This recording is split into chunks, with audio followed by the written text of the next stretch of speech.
Last Sunday, we talk about service and humility as exemplified by Jesus when He washed the feet of the disciples. Tanda pa ba nyo? Noon lang hinugasan ni Jesus ang paa ng mga disipulo. Bakit? Hindi niya ito laging ginagawa kasi ginawa niya yon kasi gusto niyang magturo. Gusto lang ipakita ni Jesus ang isang example ng isang lingkod. Gusto lang ipakita ni Jesus kung ano dapat ang mindset ng mga lingkod. At bilang review, we learned that service is now. Kung ikaw'y maglilingkod, ngayon na. At ano pa? Titles and positions do not stop a servant from doing a lowly job. So, sa paglilingkod, katulad ni Jesus, iniwan niya ang kanyang pagiging mataas at siya'y naglingkod, ha? Iniwan niya yung title na yon. At sabi niya, kung ginawa ko ito, di gawin din ninyo. Ano pa nakita natin dito? Ang mga servant, nakikita agad nila ang mga may dirty feet o yung mga paglilingkuran. At ang napakaganda na sinabi sa atin, the one being served becomes a part of the servant. Nakakabahagi ka ng pinaglilingkuran mo. And I reminded you, you lose nothing by serving. Kasi pagkatapos ni Jesus maghugas ng paa, sinutuloy niya ang kanyang coat, siya pa rin ang rabay, siya pa rin ang Panginoon. Walang nawala sa kanya. Akala kasi ng iba, kapag sila'y naglingkod ng mababa, ay bumababa sila, nawawala reputasyon. No. And we were reminded to do as Jesus have done to us. And lastly, I told you, you will be blessed if you do them. Ito ang sabi ng John 13:17. Now that you know these things, you will be blessed if you do them. At dito tayo, itong pag-uusapan natin. At ang title na i-share ko sa inyo, Blessing or benefits of serving God. The benefits of serving. Because you will be blessed if you do them eh. Ano ba yung do them? Kung gagawin mo ang ginawa ni Jesus, you will be blessed. So, una kong sinabi doon at akin lamang dadaanan, number 1, serving is the way to become great. Opposite ang prinsipyo ng kaharian ng Diyos. Kung noong una, ang alam natin, kung gusto mong ikaw ang, kung gusto mong magkaroon ka ng buhay, get everything, do what you want, then you have life. Ang sabi ng Bible, die to self. Namatay sa sarili. Yung mga gusto mo, let it go. At sundin ang Panginoon at doon daw matatagpuan ng buhay.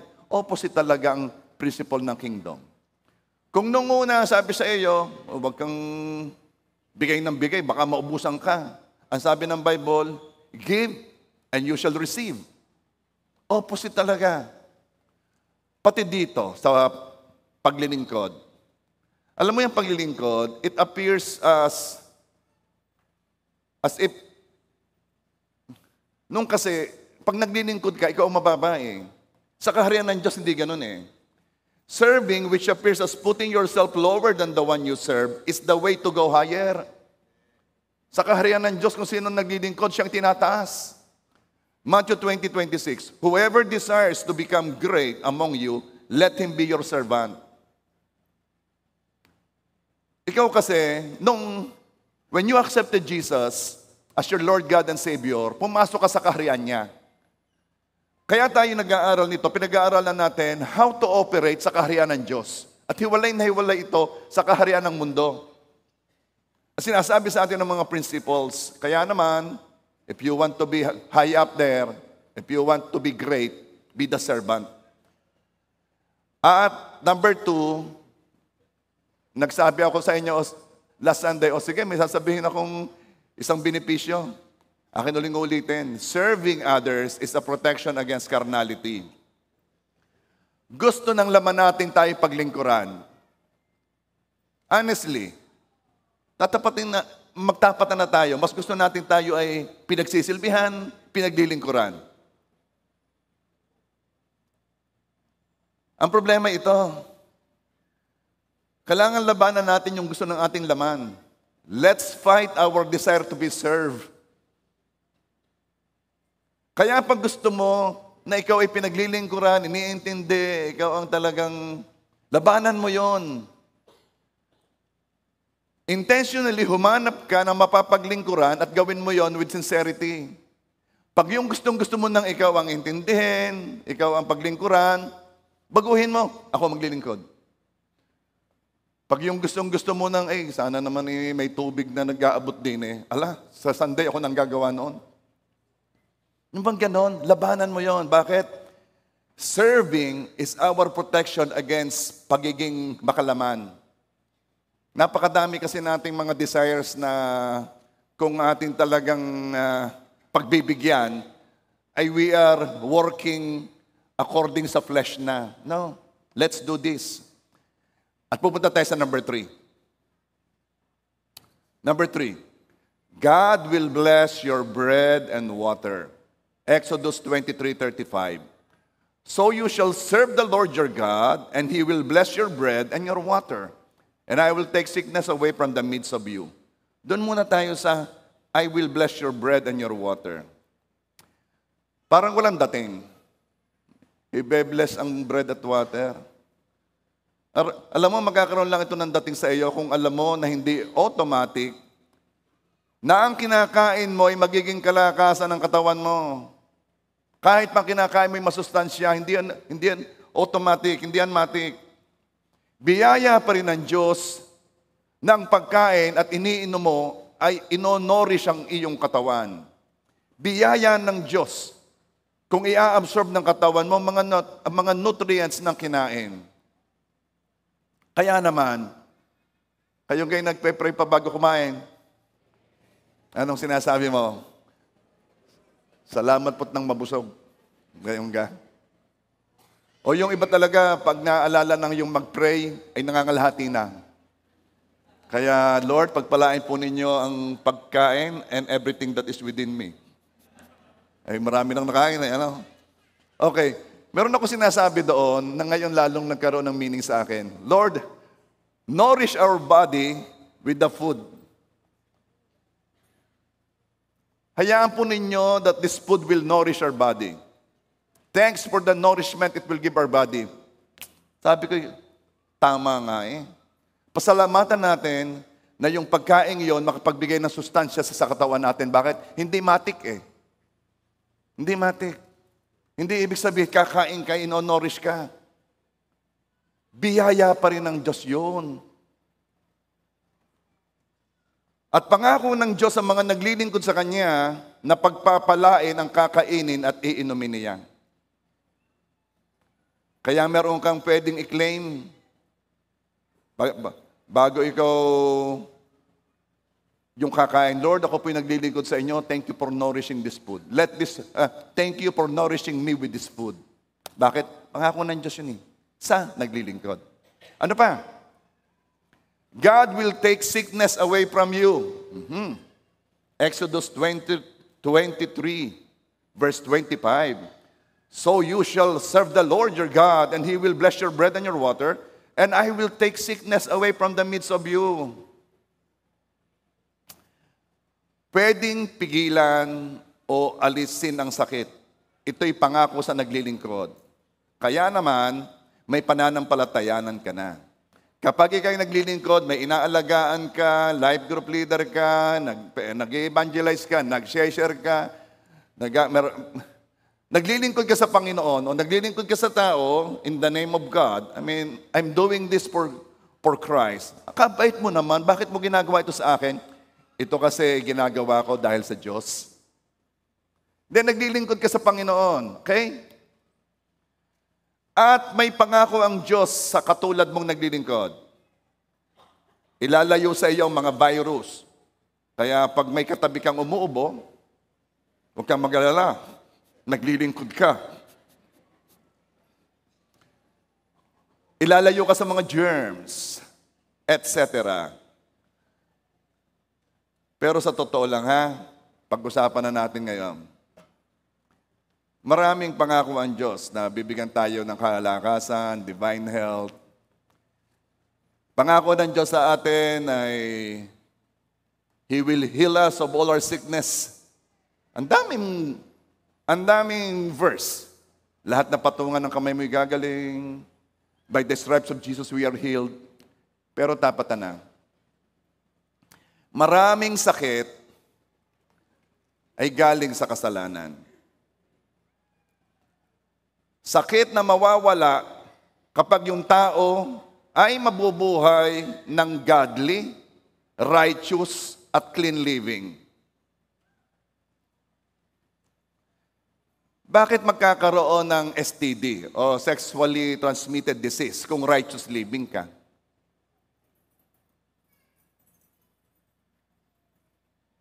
Antibiotic lang yan. Sino may sabi sa'yo? Hindi lahat at hindi kaagad. At ito'y maaaring kahit sa palagay mo'y gumaling sa antibiotic, ay nandoon pa rin. At kapag bumaba ang resistensya, ay bumalik after a period of time na akala mo'y wala na. Hindi yan antibiotic lang. Ang sagot diyan, righteous living lang. Are you there? Aalisin ng Diyos ang sakit sa kalagitnaan ng mga naglilingkod sa Kanya. Pero wag mo namang subukin ng Panginoon. Sabi ng Matthew 4 verse 7, the scriptures also say, you must not test the Lord your God. Ayaw at may pangako sa iyo na aalisin ang sakit sa kalagitnaan dahil naglilingkod. Huwag ka namang gagawa ng mga bagay na para imbitahan ng sakit. Bakit ka napakahilig sa taba at maalat? Alam mo pala yung taba at maalat, hindi talagang magandang combination yan. Hindi rin tayo dapat magpabaya dahil may pangako. Ay katataas na ng sugar. Ay McFloat pa McFloat. Hindi naman nung mataas ang sugar ko, boundary. Ano ka mo? Bakit ka lahat na nagpapatest, laging boundary? Mata. Mga in denial. Mataas ang sugar, talaga namang nangunguna pa sa cake Ang kukunin pa yung pinakamalaking gayat. At nasagot, may gamot naman. Alam ng acidic, ay kape pa ng kape Tapos sasabihin pray for me, Pastor.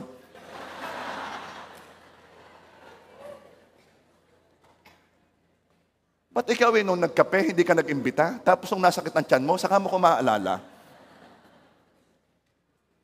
Hindi ibig sabihin ay may maintenance, ay reason na para hindi baguhin ang lifestyle. Na in the first place, ay siyang naging reason ng sakit. I have talked with people who changed their eating habits at nawala ang sakit. May binago lang sa kinakain, may binawasan lang. Abay nawala ang nararamdaman I have talked also with somebody na since bata daw mataas ang sugar. Alam mo ginawa lang niya? Pinsan ko siya nasa Amerika siya. Nag-jogging lang araw-araw. Abay, nag-regular ang sugar Kulang lang pala sa exercise. Kung bakit baga naman, pagkakakain, sa sarap, mahiga, yung matulog.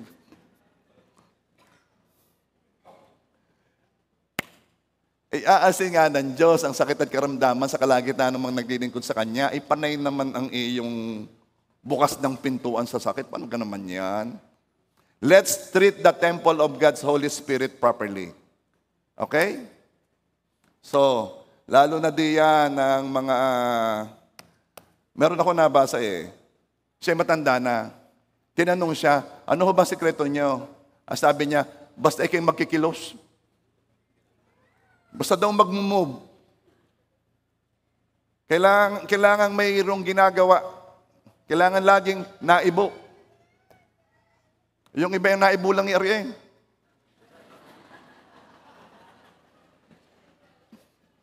Okay. So alam na yung ibig ko sabihin ha, pangako ng Diyos, aalsin ang sakit at karamdaman sa mga naglilingkod. Pero huwag naman ninyong testingin ang Diyos. Ay, aalsin ang sakit at karamdaman na yun. No. Okay, arin na may lagi ko yung sinasabi. Pero pansin ko, kahit anong sabihin ko, kailangan sa iyo magpasya ang desisyon eh. Sa iyo magpasya ang desisyon. Sa iyo magsimula ang desisyon. All I can do this is remind.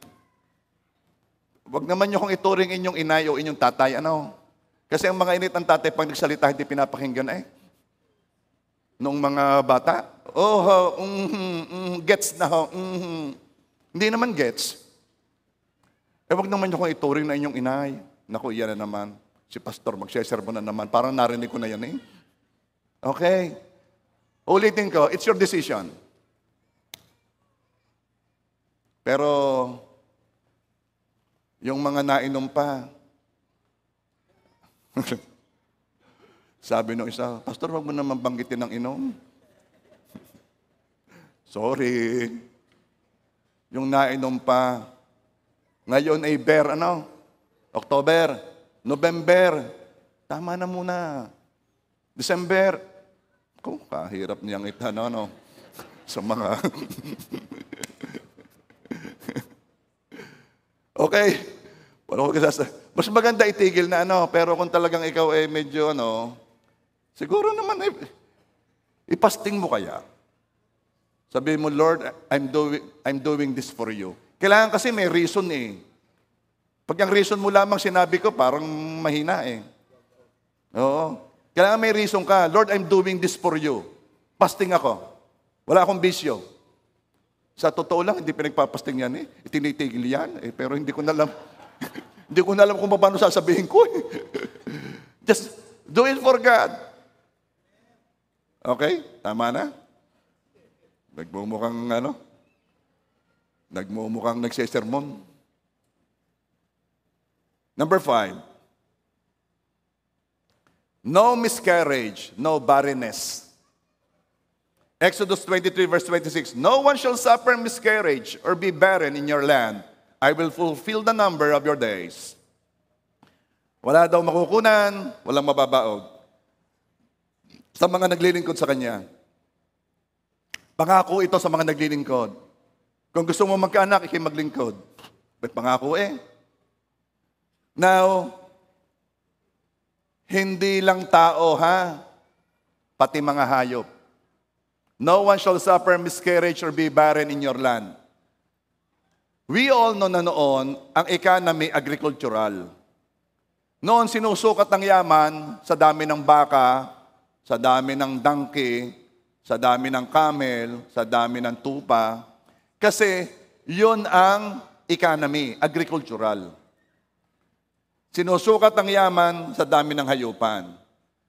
Kaya pangako na sa inyong lupa ay walang miscarriage, walang makukunan, walang baog, pati yun sa mga hayop. It means pati sa hanap buhay ninyo ay walang baog o walang makukunan. Kaya we can say na kasama sa promise ang mga naglilingkod ay pagpapalain ng kanilang hanap buhay. Are you there? Number 6, long life. Exodus 23:26.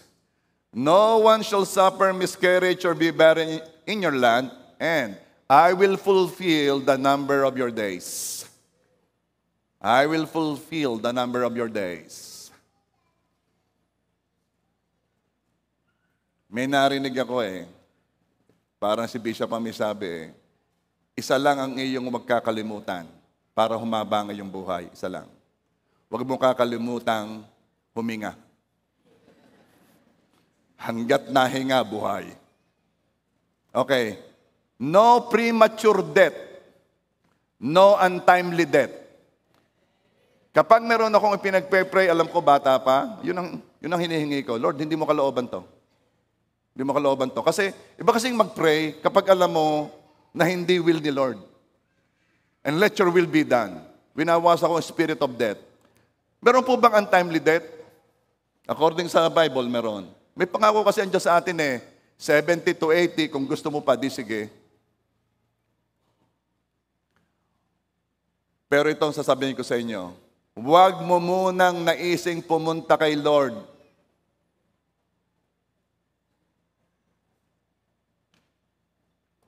Kaya pinagpapala ka ng long life ay hindi para yumaman ka pa. Ay, aanuhin mo pa ka naman yung dagdag na yaman. Hindi yan para masubukan ang hindi pa nasusubukan. Ano kang gusto mo pang subukan sa mundong ere? Sabi ni Solomon, everything is vanity. Lahat ay, walang saysay. Nasubukan ni Solomon lahat. Are you there? Hindi ka binibigyan ng mahabang buhay para mapuntahan ang hindi mo pa napupuntahan. Hindi ka binigyan ng buhay para makain ang hindi pa nakakain. Hindi ka binigyan ng buhay para masumaya ka. Kaya ka binigyan ng long life ay para makapaglingkod ka pa at maging pagpapala sa marami.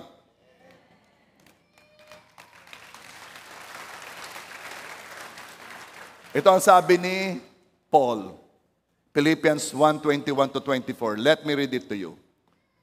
For to me, living means living for Christ, and dying is even better. Sabi ni Paul, to live is Christ, to die is gain. Pero tingnan ninyo verse 22. But if I live, I can do more fruitful work for Christ. So I really don't know which is better. Lito na si Paul.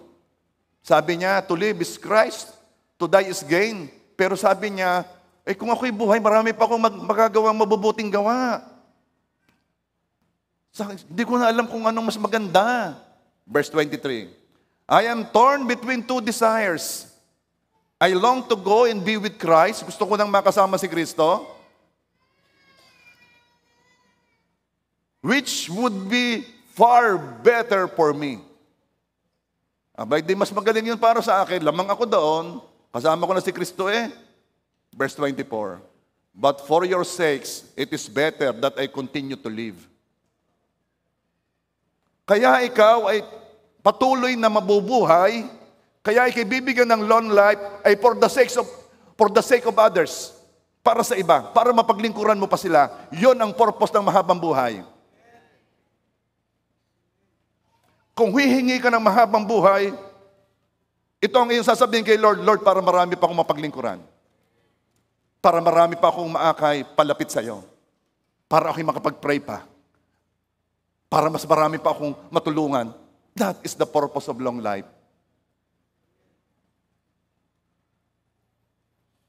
Gusto ko ng long life kasi napakadami pang series ng Netflix.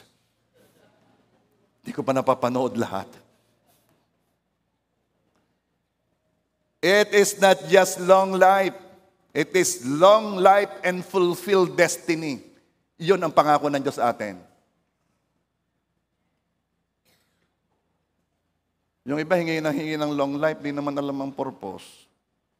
Gusto ko long life. Oo nga, bakit? Salamat sa Bible. Sinabi sa atin ang purpose ng long life. Amen? Kaya ngayon pa lamang, mindset natin, maglilingkod, maglilingkod, maglilingkod.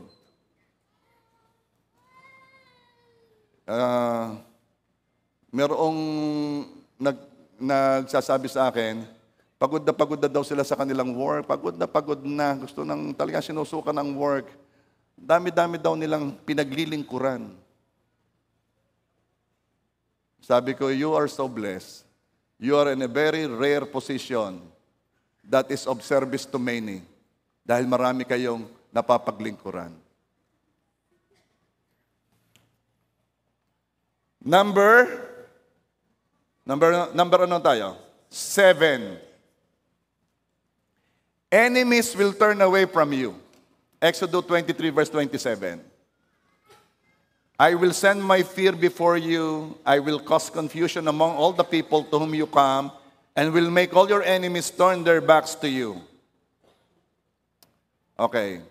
Maaaring may magalit, may inggit sa'yo. Hindi mo mapipigilan ang taong naiinggit. May mga taong umiimik na masasakit, kumikilos na hindi mo maunawaan, wala ka namang ginagawa laban sa kanila. Ang reason lang noon, naiinggit. Ang reason lang ay dahil ikaw ay nag-i-exist. Inggit. Wala kang magagawa doon. Ipag-pray mo na lang sila. Pero ito, ang masasabi ko, kung merong nagagalit sa iyo, huwag mong pansinin ang nagagalit sa iyo. Nakaka-drain yan. Ba't mo ka laging iniisip yung sinabi noon? Madedrain ka eh. Hindi mo naman hawak ang desisyon niya, hindi mo naman hawak ang reaksyon niya. Sa ganun eh. Diretso lang sa paglilingkod. Kaya ikaw ay nababagabag sa mga sinabi, kasi hindi ka busy. Basta gawin mong paglilingkod mo. Tutulungan ka ni Lord na matapos, magawa, maging successful ang paglilingkod mo sa Kanya nang walang makakapigil at hadlang. Katulad ng mga kaaway. Anong gagawin ni Lord? Ang mga kaaway mo ang lalayo sa iyo. Ito ang pangako ng Diyos. These are the promises we can claim. Lord, sabi mo, my enemies will turn away from me. Sabi mo, lalayo sila sa akin. You can claim this promise kapag ikay naglilingkod sa Kanya. That's number 7. Number 8. Okay pa kayo? Kasi ako'y napaagal last Sunday, babawiin ko naman ngayon. Serving makes life meaningful. Kung gustong maging makabuluhan ang buhay mo, sino ditong gustong maging meaningful ang buhay niya?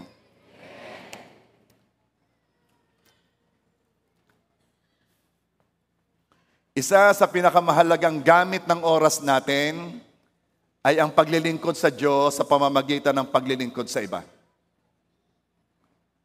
There are careers, there are jobs na talaga namang, I would say, nandoon to minister sa needs.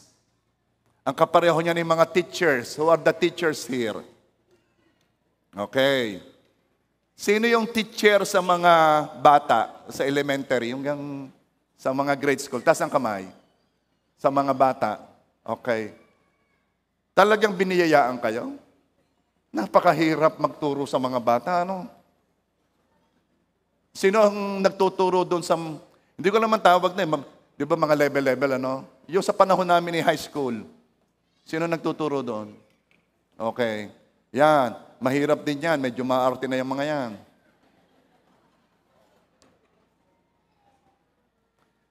Merong mga jobs na talagang service. And I want to thank God sa mga teachers na talaga namang you really have added sa mga bata. Yung may dinagdag kayo sa mga bata talaga. Yung kayo ay napaka-faithful sa inyong career.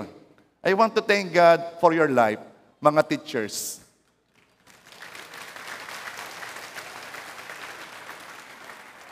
Isa pa sa mga talaga nagmi-minister ang trabaho nila ay mga nasa medical field.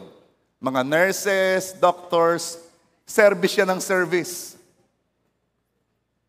And of course, itong nasa public office, ang mga politician natin na talagang ang iniisip ay paano mapapaglingkuran ang nasasakupan. By the way, meron ba tayo ditong mga kapitan at kapitanin? Taas lang ang kamay ng mga kapitan. Kapitanin. Okay. Kagawad. Mga kagawad. Kagawadin. SK. Madami. May nabulong sa akin senior citizen. Pati naman senior citizen, hindi naman hinahalal yan Okay. Yang inyong napiling yan, huwag niyong kakalimutan, yan paglilingkod ha. Paglilingkod yan. Pagkatapos ng eleksyon, tapos na. Baitan na uli, ha? Kasi maglilingkod kayo. Yang pinili niyong karir na yan ay talagang kayo naglilingkod sa tao. Ang isipin ninyo, yung ginagawa ninyo para sa Diyos. Okay? At kayo'y magpasalamat sa Diyos dahil dinala kayo diyan. Hahaba ang buhay nyo. Basta kayo maglingkod ng tunay.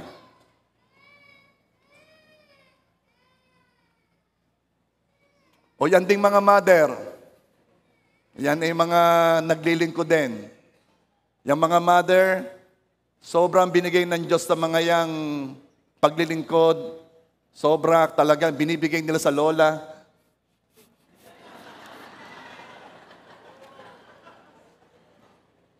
Hindi pala, inaagaw pala ng lola. Kamali ako.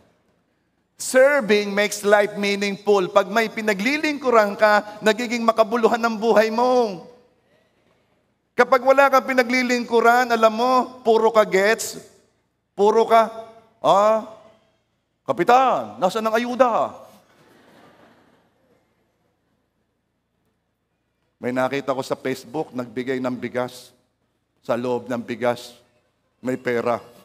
Ako katakot-takot na itong mga pinagagawa ng mga ito. Hindi naman. Pero this is my point. Kapag ikay puro gets, puro anong magagawa sa akin ng doktor, anong magagawa sa akin ng nurse, anong magagawa sa akin ng kapitan, anong magagawa sa akin ng kagawad, anong magagawa sa akin ng nurse, anong magagawa sa akin ng teacher, anong magagawa sa akin, ay nako, talon-talo ka. Ay puro katanggap Puro katanggap. Yang mga naglilingkod na yan, hahaba ang buhay ng mga yan. Ikaw naman tanggap lang ng tanggap, hahaba rin ang buhay. Maglingkod tayo. Are you there? Magiging makabuluhan ng buhay natin. May meaning. May reason kung bakit ka babangon sa umaga. Bakit? Meron akong gagawin. May paglilingkuran ako. Iyan ang isa sa pinakamahalagang gamit ng oras natin. And sabi ng Mark 8:35, "For whoever wants to save their life will lose it. But whoever loses their life for me and for the gospel will save it." Kung ang iyong buhay ay iyong binubuhos para kay Kristo at sa mabuting balita, marami makakilala sa Panginoon, yung buhay mong iyan ay talaga namang lalo pang lalago. You will have life. Naghahanap buhay ka sa nakukuha mo, pero nabubuhay ka sa ibinibigay mo. Titigan mo muna.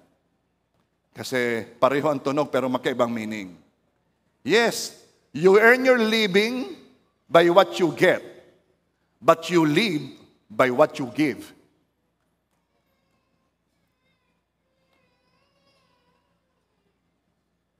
Maliban matutuhan mong maglingkod, hindi ka nabubuhay. Humihinga ka lang. Ikaw ay consumer ng mundo. Maliban matutuhan mong maglingkod. Ito ang dahilan kung bakit maraming sumasama sa mga mission trips. Sumasama sa mga gawain na nagsasabing parang mas na-bless pa sila kaysa pinagsilbihan nila. Mas masaya pa.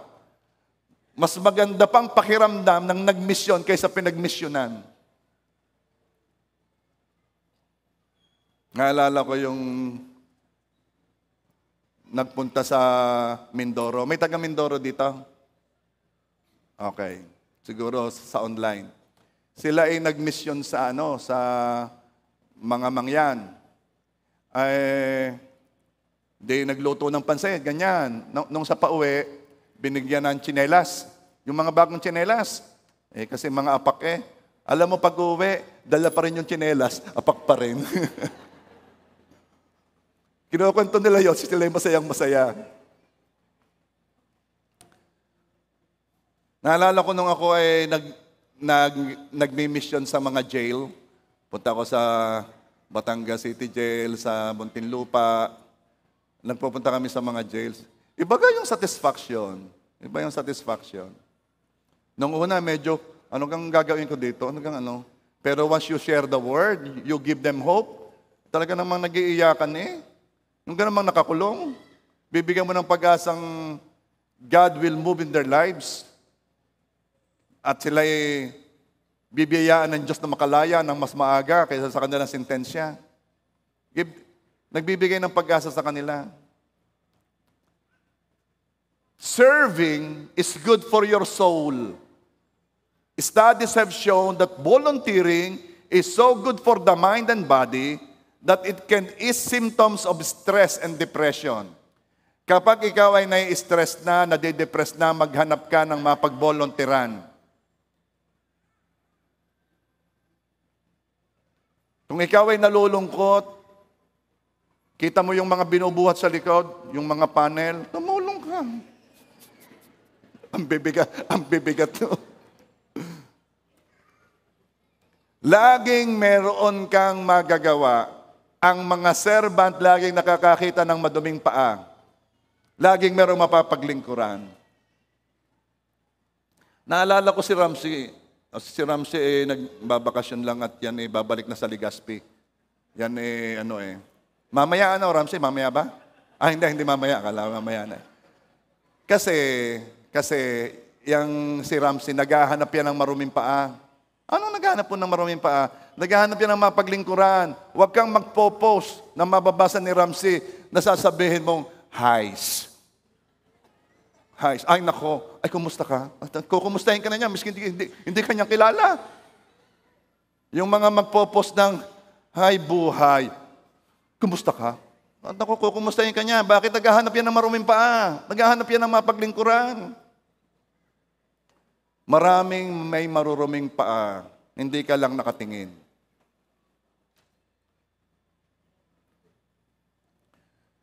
Kung nawawala ang gana mo sa buhay, anong ibig sabihin nawawala ang gana sa buhay?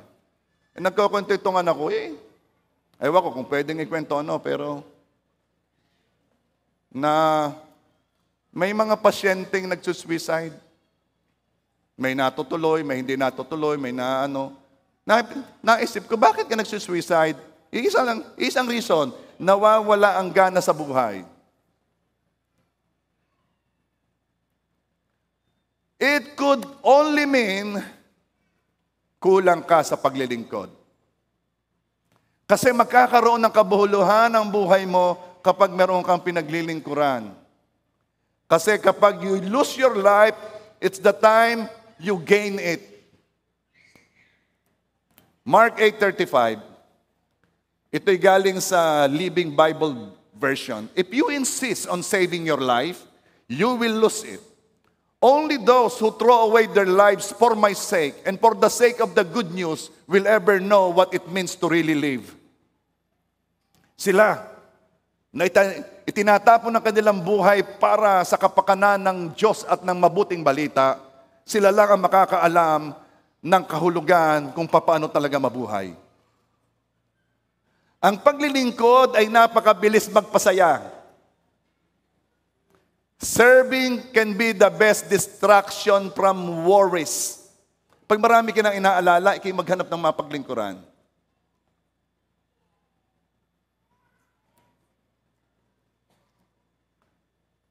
Kapag ginamit mo na ang iyong gifts and passion sa paglilingkod, ito'y nakakabuo ng self-confidence, nakakaboost ng energy and strength.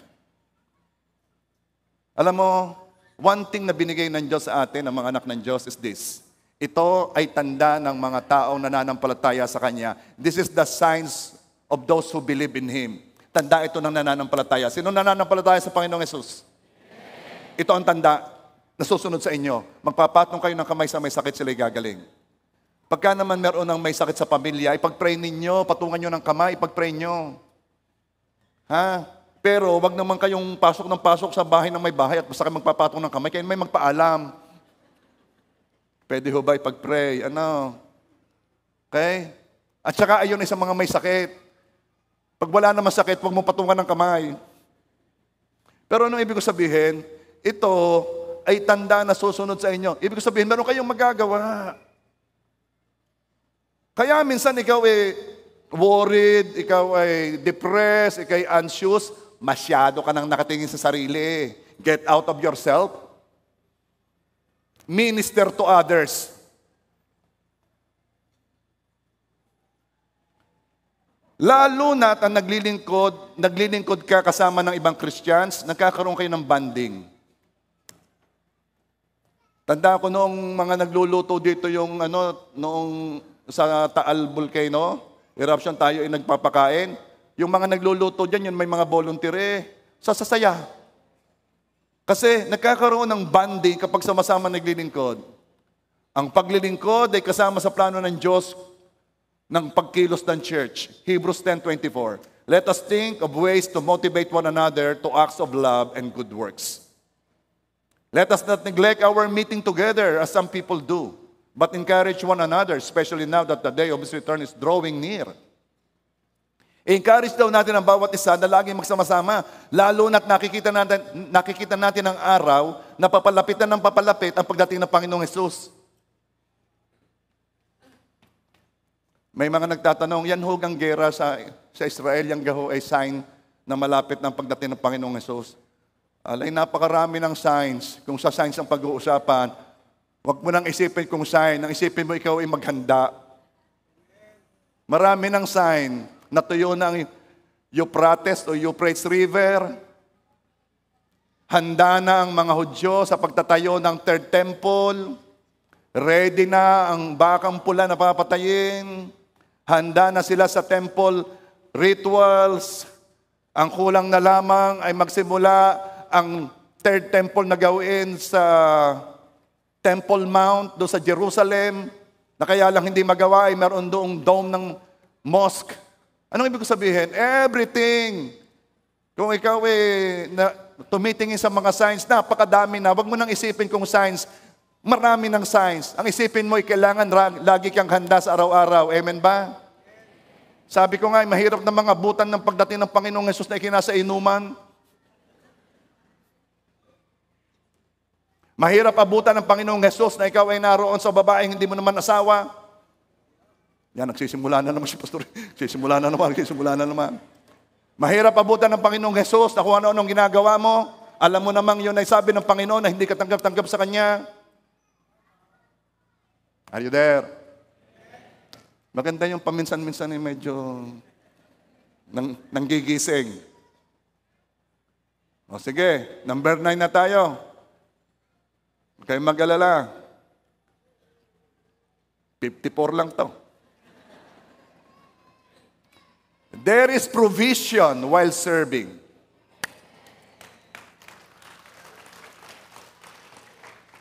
Job 36 verse 11, if they obey and serve Him, they shall spend their days in prosperity and their years in pleasures. Nagkakamali tayo ng Ang inuuna yung prosperity, ang inuuna yung pleasure. Ang unahin mo, obey and serve Him. Kasi conditional yon. If they obey and serve Him, again, serving Him could be serving God through sharing His Word, sharing Jesus to others, or serving other people in the name of God. Huwag niyong kakalimutan na kayo naglilingkod dahil sa Panginoon. Kaya nyo ginagawa yon dahil sa Panginoon. Kasi pag ang motivation ninyo ay hindi iyon, manghihina kayo. Kasi marami di yung ungrateful, marami di yung hindi nagpapasalamat, marami di yung natulungan mo na ang susunod. Ay, tinulungan mo ako, last month pa yon. Ayun ngayon.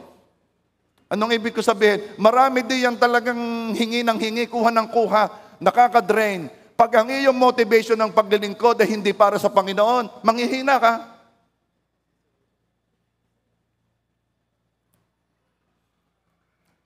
Kung gusto mong mapagpala, maglingkod. Sabihin mo sa katabi mo, kung gusto mong mapagpala, maglingkod. There was a professor na binigyan ang kanyang mga estudyante ng balloon. At sabi sa kanyang mga estudyante, isulat ninyo ang inyong mga pangalan sa mga balloons ninyo. So, sinulat ang pangalan. Then, iwan ninyo ang balloons nyo diyan, lumabas kayo ng kwarto. So, iniwan ang mga balloons sa kanilang silya, tapos lumabas ang mga estudyante. Ang ginawa ng professor, ginulo ang balloons. Ginulo. Tapos, pinapasok ulit ang mga estudyante. Sabi sa kanila, o sige, kunin na ninyo ang inyong balloons, yung balloon na may pangalan. Hanap sila, hanap. Walang nakakita ng balloon nila. Ay, nagkagulo na walang nakakita. Ay, hindi are. Then sabi ng professor, okay, stop. Kumuha kayo ng isang balon na may pangalan, hanapin ninyo kung kanino yan at ibigay nyo sa kanya. Ilan lamang minuto, lahat nakuha yung balon nila. Mapapagpala ka lamang o mapapagpala tayo kung lahat tayo naglilingkod.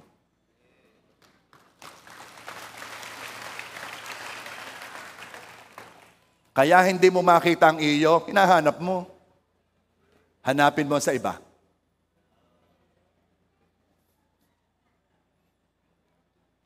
Inutusan tayo ng Diyos na maglingkod. John 13 verse 17.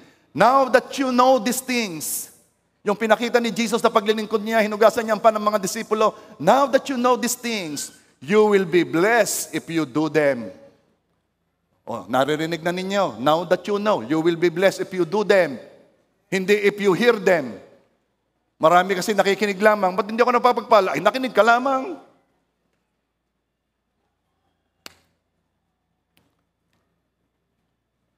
Pag ikay nagpe-pray, sino nagpe-pray dito ng Lord, make me a blessing today?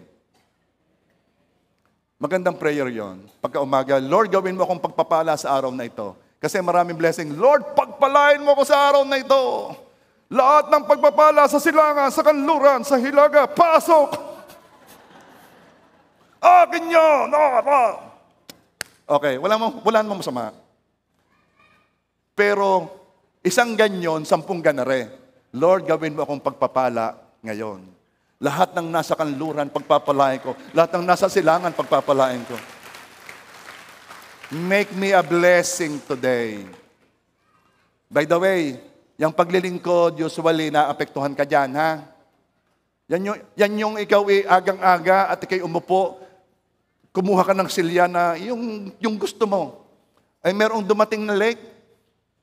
May dumating na late, napaganyan-ganyan sa tabi mo. Para kang gusto makuha yung upuan mo.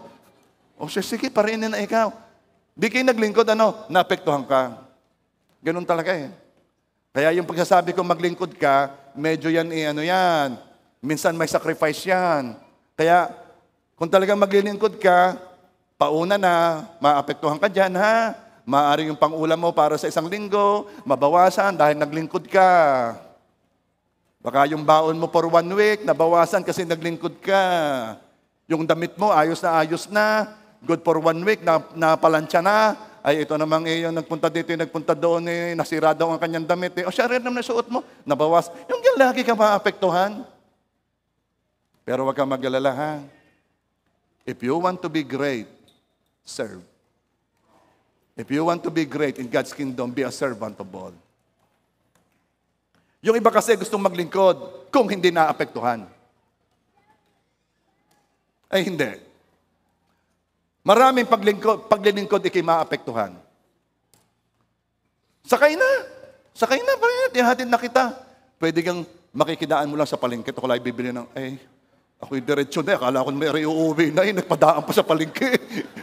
Sige, tiintayin kita. Nung may dala na, ayos gal lang sa'yo. Ang binili ko yung isda, medyo natulo ang dugo. Pagka napasuno ko pa. Manda ka ha, sa paglilingkod, baka maapektuhan. Hindi ganun talaga. Pero do it with sincere heart. At may pangako ang Diyos sa mga sumusunod. Isaiah 1:19. If you are willing and obedient, you will eat the good things of the land. There is a story. Istorya ni Abraham. Sacrifice, ha? Abraham sacrifice of Isaac. Okay, may nakita kong isang humikab, 2 na lang. Okay, naunawaan ko kayo, ha? Kaya pala nahikab, iisa ang reason. Puyat kahapon. Genesis 22 verse 7. Narito ang apoy at ang kahoy, ngunit nasaan ang korderong handog na susunugin. Okay? Kaunting background ng istorya. Sinabihan ng Diyos si Abraham, ialay mo ka isa-isahan mong anak, ang minamahal mong anak, si Isaac. Ialay mo. Kaya ginawa yun ng Diyos, sinusubukan si Abraham. At saka, it was a way para maibigay ng Diyos ang kaisa-isahan niyang anak. Anyway, pumunta na si Abraham, kasama si Isaac.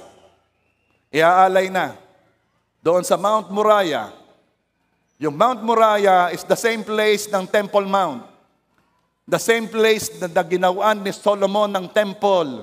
The same place na gagawan uli ng third temple ng Israel. Pag ginawa ang third temple, ibig sabihin, dumating ng Panginoong Hesus. Kaya hindi pa magawa-gawa iyon dahil meron doong moske ng mga Muslim. Na pag pinalis nila yon, mag-aaway ang Hudyo at ang Muslim. Yun lang ang hinihintay.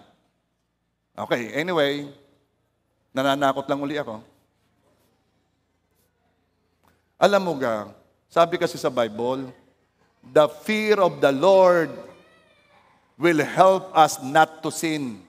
Kailangan may takot sa Diyos para mapigilang magkasala. Marami sa nagkakasala, walang takot sa Diyos. Kaya maganda yung napapaalalahanan tayo Ang sabi ng Diyos, huwag kayong matakot sa kaya lamang pumatay. Ang katakutan ninyo ay ang kayang pumatay at magdala sa impyerno. Okay. Natatakot na ba kayo? Mamaya uli. Si Isaac ay nagtanong, Tatay, 22 verse 7, narito ang apoy, narito ang kahoy, ngunit nasa ng korderong handog na susunugin. Hindi sinabi ni Abraham na si Isaac ang gagawing handog. Verse 8, kaya't sinabi ni Abraham, anak ko, ang Diyos ang magkakaloob ng korderong handog na susunugin. At sila'y umalis na magkasama. Yung dalawa lang ang pupunta. To make the long story short, pinigilan ng Diyos si Abraham nung nakataas na ang punyal, sasaksakin si Isaac, pinigilan ng Diyos. Abraham, wag na. Nakita na ng Diyos ang puso mo. Ngayon, dahil pinigilan ng Diyos si Abraham ng pag-aalay kay Isaac, ay kailangan mag-alay ni Abraham. Ang tanong niya, anong iaalay ko ngayon? Ready na ang kahoy. Mag-aalay ako, anong iaalay ko? Wala akong dalang tupa. Wala akong dalang hayop. Genesis 22 verse 13. Kaya tumingin si Abraham at nakita niya ang isang tupang lalaki sa likuran niya na ang mga sungay ay sumabit sa mga tinik. Lumapit si Abraham at kinuha ang tupa at siyang inialay na handog na susunugin kapalit ng kanyang anak. Naghahanap si Abraham, biglang may nakitang isa doong lalaki na tupa, sumabit ang tinik doon sa mga halaman. Kinuha niya ang tupa. Ay, ano pong point ng istorya? Verse 14. Kaya tinawag ni Abraham ang lugar na iyon na Jehovah Jireh. Malimit nating marinig yan, Jehovah Jireh, God who provides. Dahil sa pagsunod ni Abraham, nakilala niya ang Diyos as provider. Nireveal ng Diyos ang kanyang nature kay Abraham. Please remember or know this. Sina Abraham ay walang Bible katulad ng we have now. Hindi nila kilala ng lubusan ng Diyos. Nagpapakilala pa lang ang Diyos sa kanila. Tayo, we know God because we have the Bible. Okay? At first time nakita ni Abraham ang Diyos bilang Jehovah Jireh. The God na nagkakaloob, nagpo-provide. Pero alam mo ba ang literal na meaning nito? Jehovah Jireh means the Lord who sees everything and takes care of everything. Ang Diyos na nakikita ang lahat at ang bahala sa lahat.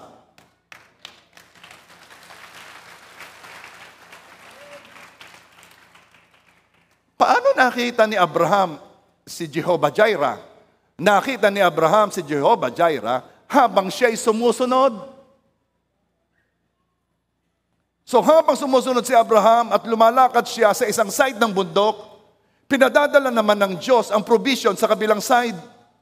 Hindi nakikita ni Abraham pero sabay yun. Habang ikay naglilingkod, habang ikay sumusunod, sabay na lumalakad din ang provision sa iyo.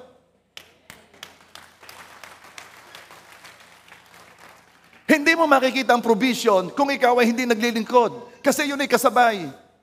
Maraming mga tao ay sigurista. Ako po ay maglilingkod pag ako'y bayad na sa utang. Ako po ay maglilingkod kapag naayos na ang mga relasyon ko sa buhay. Ako po ay maglilingkod kapag ayos na ayos ng pakiramdam ko sa katawan. No! Maglingkod ka at sabay na naglalakad ikaw at ang mga provision ni Lord sa lahat mong kailangan. Alam ng Diyos na hindi ka makakapaglingkod na meron kang nararamdaman sa katawan, mahirap yon. Hindi ka makakapaglingkod ng husay. Alam ng Diyos na hindi ka makakapaglingkod ng husay kapag ka ikaw ay masyado kang nabibigatan sa mga financial needs mo at ng family. Alam yun ng Diyos. Anong gagawin mo? Titigil ka? Doon ka nagkakamali. Sapagkat si Jehovah Jireh ay nakikilala, nakikita, nagmamanifest habang sumusunod ka, habang ginagawa mo ang pinagagawa ni Lord sa iyo.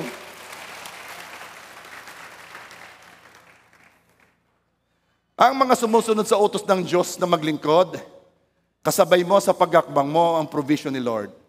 Kaya kung gusto mong maglingkod, magagawa mo yon kasi God will provide all your needs to do it.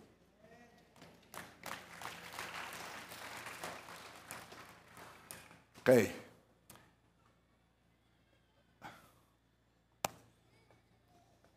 Noon kasi, lagi ko sinasabi, when we were young or younger, sa Rosario wala kaming mapuntahan na clean fan. Lahat inuman. Naging desire ko yon. Sabi ko, mabigyan ko ng lugar ang mga youth where they can stay and have clean fun and enjoy it. At nagsimula tayo sa discipleship. Hinihiling ko kay Lord, Lord, gusto ko yung lugar na they want to stay here sa church, maayos. Yung bang feel good? Sino nakakita na sa inyo ng ilaw natin sa Acacia paggabi? Okay, kung hindi nyo nakikita, ibig sabihin hindi kayo nadaan ng gabi, tingnan ninyo nasa ating page. Ako'y natutuwa, kahapon, ako'y sumilip, abay may mga nagpipiknik sa ilalim. May mga nakaupo doon.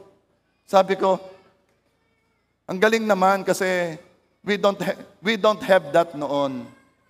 Wala kaming option, wala kaming choice. O kung meron man, baka hindi ko alam. Kaya ako'y nakatingin, sabi ko, lagyan ko kaya ng upuan sa ilalim ng mga puno doon para they can sit. If they want just to talk, to fellowship. Alam mo ba ginagawa ng mga bata? Dala nila mga chips. Tapos nilalagay nila sa gitna lahat ng chips. Yun ang kanilang kakainin. And that is a memory. Kayong mga youth, dadating ang time, kayo ay magkakaedad din. Katulad nila. Pero hindi na mawawala ang memory ninyo na napakadami ninyong chips na kinain sa ilalim ng akasya. Ba't ko sinabi yun? Because gusto ko in a way, gusto kong maglingkod. Gusto kong maraming tao makakilala sa Panginoon sa Rosario. Gusto ko yung nakakakilala sa Panginoon ay lumago ang pananampalataya. Gusto ko'y kumilos sila ayon sa salita ng Diyos. Praise God. Si Jehovah Jireh ay kumikilos habang tayo ay kumikilos. Tayo sikip na, mga nasa lobby, hindi ko alam kung nakikita pa ninyo kami dito, pero meron naman kayo dyan malaking TV, Napakadami na natin, pero huwag kayong maglala, kung nakikita nyo ang likod, binibilsan na po ang paggagawa ng likod. Mamaya, okay na tayo dito. Alam ko sisikip uli yun. Pero ang sunod naman ay balcony. Okay? At ito ang napansin ko. Kapag hinintay mo ang provision, wala kang magagawa. Pag hinintay mo yung funding, pag hinintay mo yung wala kang magagawa. Gawin mo at sabay yang lumalakad. Basta meron kang vision, meron kang nasa puso mo. I have a heart for the youth. May puso ako sa kabataan. Kaya niyapos ko ang discipleship para merong nag-aalaga sa inyo. Okay. At ito ang nakita ko. Hindi pa man natin kita, kapag naglilingkod, kasabay na pinadadala ng Diyos ang mga kailangan natin. Ano bang nilagay ni Lord sa puso mo? Then God will provide. Kung ano man yon. Your service to the Lord is never wasted. 1 Corinthians 15:58. Therefore, my dear brothers and sisters, stand firm. Let nothing move you. Always give yourselves fully to the work of the Lord, because you know that your labor in the Lord is not in vain. Lahat nagawa mo para sa Diyos, lahat, maliit, malaki, yan ay hindi mawawala ng saysay. Yan ay may kabuluhan sa Kanya. Yun nga ang pagbibigay lamang ng tubig sa lingkod ng Diyos, may katumbas ng gantimpala. Lahat ng paglilingkod, hindi yan mawawala ng saysay. Are you there? Hebrews 6 verse 10. God is not unjust. He will not forget your work and the love you have shown Him as you have helped His people and continue to help them. Pararamihin ng Diyos para sa atin ang anumang ating isinakripisyo para sa kaharian ng Diyos. Sabi ko sa inyo, ang paglilingkod, lagi may sakripisyo yan. Lagi maapektuhan ka. Huwag kang mag-alala. Kung ano man ang nawala sa iyo, kung ano man ang effort na nawala sa iyo, time na nawala sa iyo, resources na nawala sa iyo, dahil ikaw ay naglingkod sa Panginoon, o naglingkod ka sa tao alang-alang sa Panginoon, walang mawawala sa iyo, ibabalik yan ng Diyos ng mas marami kaysa sa inaakala mo. Why? Because God is a good God. He is Jehovah Jireh, our provider. Kung ang mundo ay unfair, ang Diyos hindi. Oh, yes. Unfair ang mundo. Merong na-promote, hindi naman siya dapat ang ma-promote. Mas dapat na-promote ito. Unfair ang mundo. Merong siyang nabigyan ng increase, wala namang ginawa, kundi kumiskis na lang ng, ibig sabihin, wala namang ginawa magaling lang mamuri. Yung talagang nagtrabaho, hindi na-promote. Yes, unfair ang mundo. Pero pag nasa Panginoon ka, God will never be unfair. Itataas niya ang dapat itaas.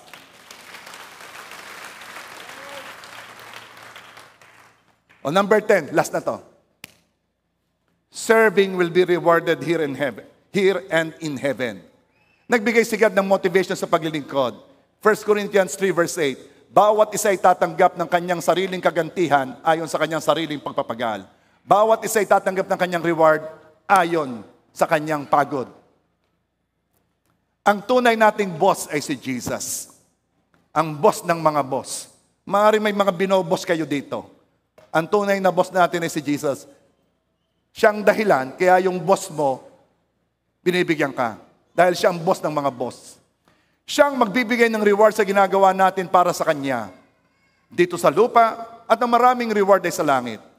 Napakalaki ng exchange rate ng reward ng Diyos sa service natin sa lupa. Napakalaki. Magkano na ang dollar ngayon? $1 is to 57? Times 57? Ba? Well, Mark 10:28. Nagsimulang magsabi si Pedro kay Jesus, tingnan po ninyo, iniwan namin ang lahat at sumunod kami sa inyo. Verse 29. Sumagot si Jesus, tinitiyak ko sa inyo, walang taong nag-iwan ng bahay, mga kapatid, ina, ama, mga anak, o mga lupain, dahil sa akin at dahil sa magandang balita. Verse 30, na hindi tatanggap sa panahong ito ng makaisandaang ulit ng mga bahay, mga kapatid, mga ina at mga anak at mga bukid na may kalakip na pag-uusig. At sa panahong darating ay tatanggap siya ng buhay na walang hanggan. Makasandaang ulit is a figurative word, ano? It only means to the max. Ang sabi ko sa inyo, ang paglilingkod, laging may serbisyo, laging nakaka-epekto. Pero, wag kayong mag-alala. Wala kang gagawin sa Panginoon na hindi ibabalik ni Lord to the max. Makasandaang ulit, lahat ng mga iniwan mo para sa Kanya.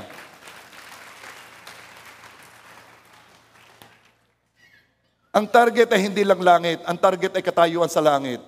Matthew 25:21. Mabuting gawa, mabuti at tapat na alipin, nagtapat ka sa kakaunting bagay, pamamahalain kita sa maraming bagay. Pumasok ka sa kagalakan ng iyong Panginoon. Wag naman langit lang ang target. Targetin mo na pagpunta mo sa langit, may tayo ka. Pamamahalain ka. To those of you na namamahala ngayon, do it well. Dahil kung ikay pagkakatiwalaan sa maliit na bagay, pagtitiwalaan ka sa mas malaking bagay. Gaano tayo ka-passionate to serve God? Alam ko, dito may problema eh. Dito may problema eh. We want to serve God, pero yung passion, maaaring ngayon, nakarinig kayo, gusto mong maglingkod sa Panginoon, ay bukas. Next week. Nandun pa rin bang passion? Gusto mo pa rin bang maglingkod? Dahil sa totoo lamang, mas masarap manood ng Netflix. Mas masarap mag-scroll sa FB. Naubos ang oras na hindi mo alam. Sa totoo lamang, ang daming pwedeng gawin. Gaano ka ka-passionate sa paglilingkod sa Diyos? Sabi ng Romans 12 verse 11, never be lazy, but work hard and serve the Lord enthusiastically. Kung ikay maglilingkod sa Panginoon, wag naman yung basta na. Maglingkod ka ng ganadong-ganado. Bakit? Ilagay mo ang pakiramdam mo na ikaw ang boss.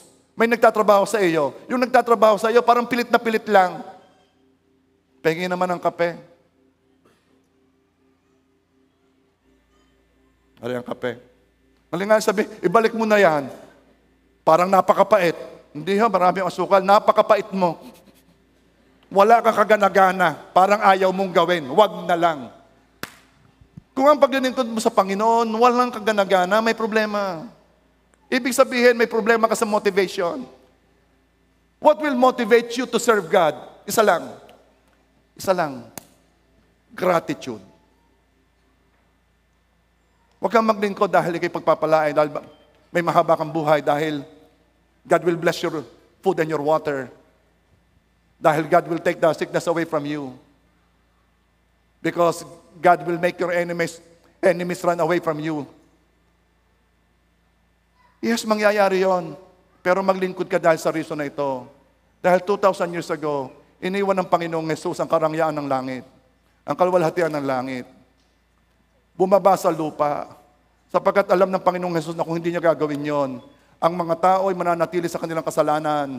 Ang mga tao pag namatay, pupunta sa impyerno. Alam yun ng Panginoon, alam yun ng Diyos. There is no other way. Kailangan merong magbayad ng kasalanan natin. Hindi mo pwedeng bayado ng kasalanan ng asawa mo. Hindi ko pwedeng bayado ng kasalanan ninyo kasi ako man ay may utang din. Lahat tayo may kasalanan.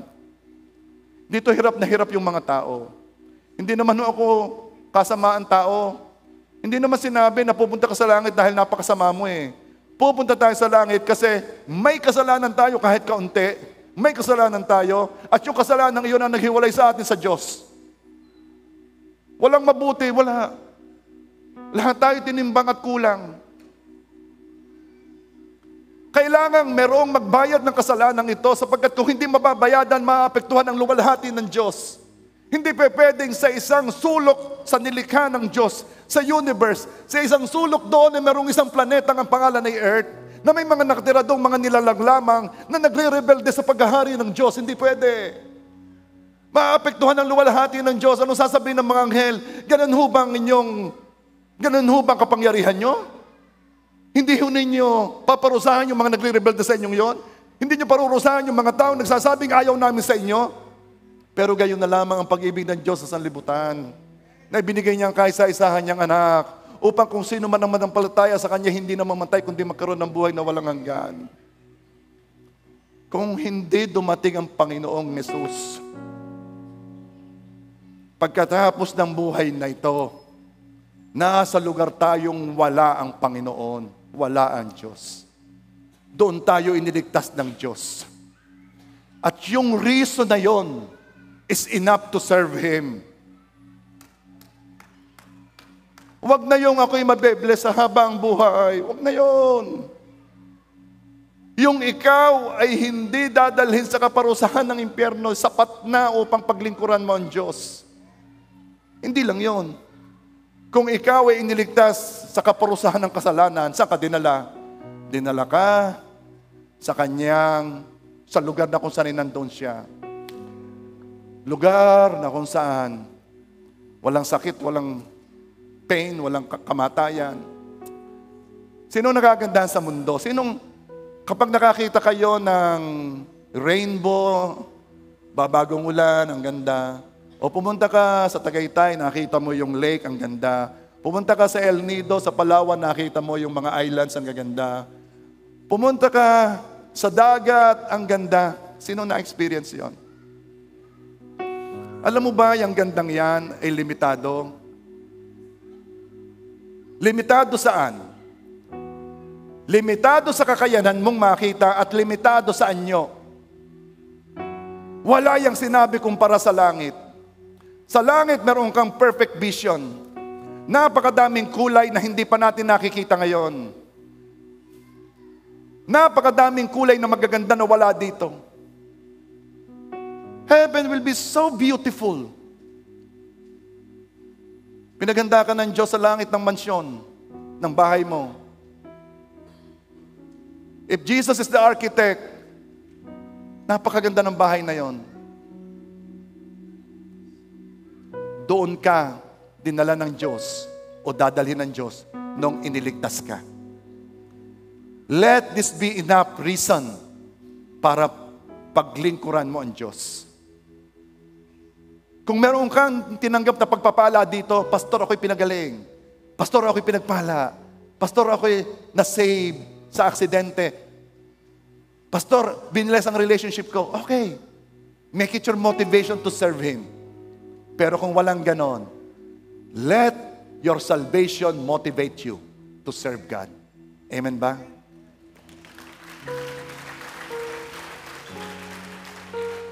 Ulitin ko, ang paglilingkod na hinahanap ng Diyos ay ipapakilala mo ang Panginoong Hesus sa iba. Ipakilala mo ang Diyos sa mga tao na nasa sphere of influence mo. Ba't ka nahihiya sa mga yan? Dahil tatanggi? Ipakilala mo si Jesus. Huwag kang mahiya. Sapagkat sila man ay hindi nahihiya sa pagsasabi ng kanilang idea. Nahiwalay sa Diyos. Ipakilala mo si Jesus. Imbitahin mo sa church. Yaan mong ngumiti. Tawanan ka. Yaan mong biruin ka. Yaan mong mag-isip ng kung ano-ano. Basta imbitahin mo siya. Basta i-share mo kung paano ka binago ng Panginoon. Bakit? Sapagkat yan ay ginagawa mo dahil pinapasalamatan mo ang Diyos sa ginawa niya sa iyo. Darating ang time, maiisip mo, sayang lamang yung mga nahiya ka, sayang lamang yung ikay natakot magsalita, sayang lamang. Pag ikaw ay matanda na at sabi mo, ba't ako nahiya? Ano ikinahiya ko doon? Ba't ko inisip pa kanilang mga sasabihin? Walang mahalaga dito sa mundo, kundi ang mga tao ay makakilala sa Panginoong Hesus. Wala nang mas mahalaga pa doon. Kaya go make a disciple of all nation. Puntahan mo lahat sila. Dalhin mo lahat sila sa Panginoon.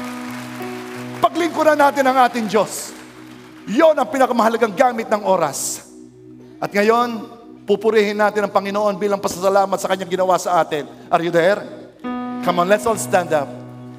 You deserve the glory and the honor, and we lift our hands in worship as we praise your holy name. You deserve the glory and the honor, and we lift our hands in worship as we praise your holy name. For you are great, you do miracles so great.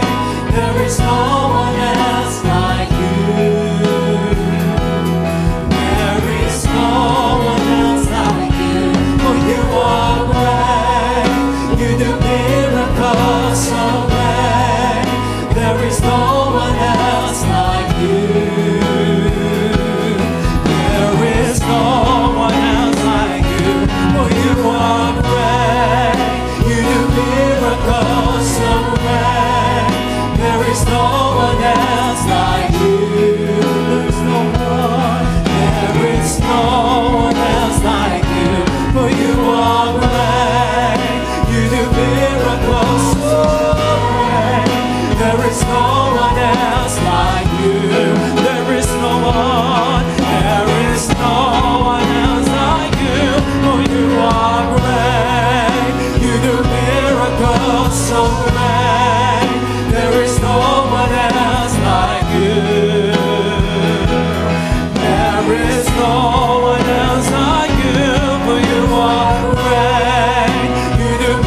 great God, the God that there is no one else like Him, is looking for pastors,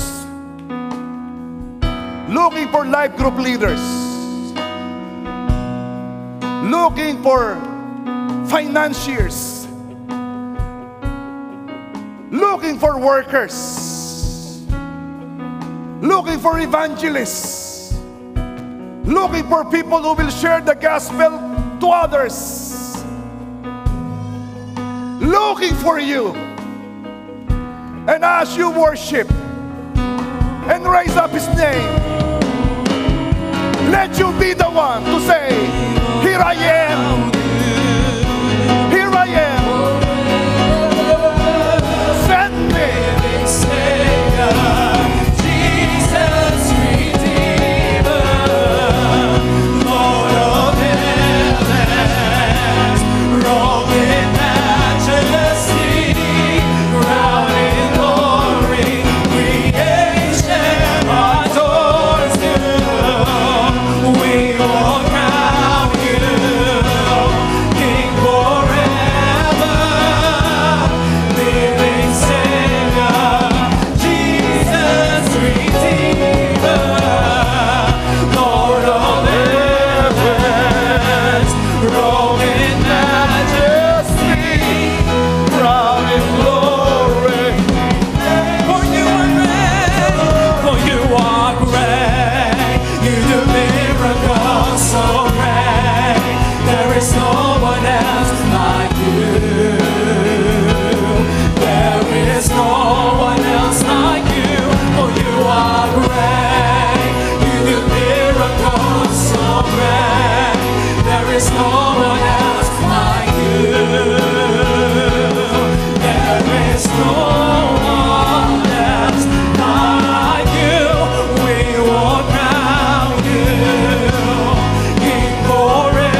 your people.